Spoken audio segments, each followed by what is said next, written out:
అందరికీ నమస్కారం. Welcome to Omkar Nageshwar stock market investment tips YouTube channel sir. ఇవాళ కూడా మార్కెట్ ఇంచుమించుగా 22,800 వరకు వెళ్ళింది నిఫ్టీలో. అంతవరకు వెళ్ళలేదు. అరౌండ్ 22,700 ఆ మధ్య వరకు వెళ్ళి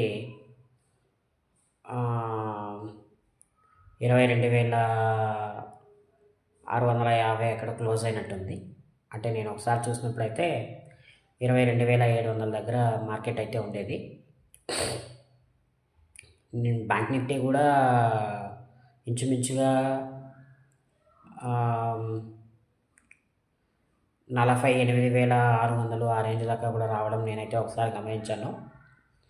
సో ఈ మార్కెట్లు ఇంతటితో డౌన్ ట్రెండ్ కంప్లీట్ అయిపోయినట్టేనా అంటే ఇది అంత మనము అనుకోదగ్గ విషయం కాదండి.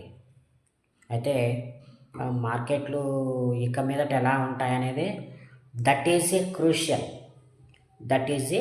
Crucial point of the stock markets in present situation. So ఏంటి మార్కెట్స్ ఇంతటితో కనుక డౌన్ ట్రెండ్ కంప్లీట్ అయిపోతే నో ప్రాబ్లం. బట్ కాకపోతే ఇక్కడ ఏం తెలుస్తుందంటే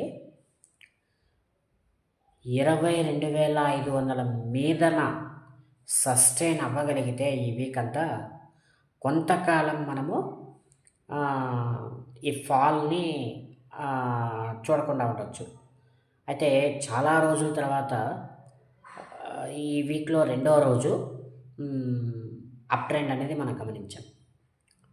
మామూలుగా ఏం చేస్తున్నాము, ఎవ్రీడే ఒక 30 పాయింట్స్ పెరగడము, మళ్ళీ 100 పాయింట్స్ కింద పడిపోవడము, లేకపోతే 100 పాయింట్స్ కింద పడిపోయి మళ్ళీ అక్కడ నుంచి రికవరీ అయ్యి నార్మల్ స్టేజ్కి వచ్చి మార్కెట్స్ ఎండ్ అయిపోవడం లాంటివి చూస్తాం. అంటే అలాంటి సెషన్స్ అనేవి మనం చూస్తున్నాం. హయ్యర్ లోసు, లోయర్ హైసు లాంటివి చూస్తున్నాం. సో ఇది ఇంతటితో కంప్లీట్ అయిపోయిందా అంటే ఇక్కడ నాకు తెలిసి ఎఫ్ఐఎస్, డిఐఎస్ వీళ్ళంతా కూడా, అంటే ఎఫ్ఐఎస్ మాత్రము షార్ట్ కవరింగ్కి వస్తున్నారని నా ఉద్దేశం సార్.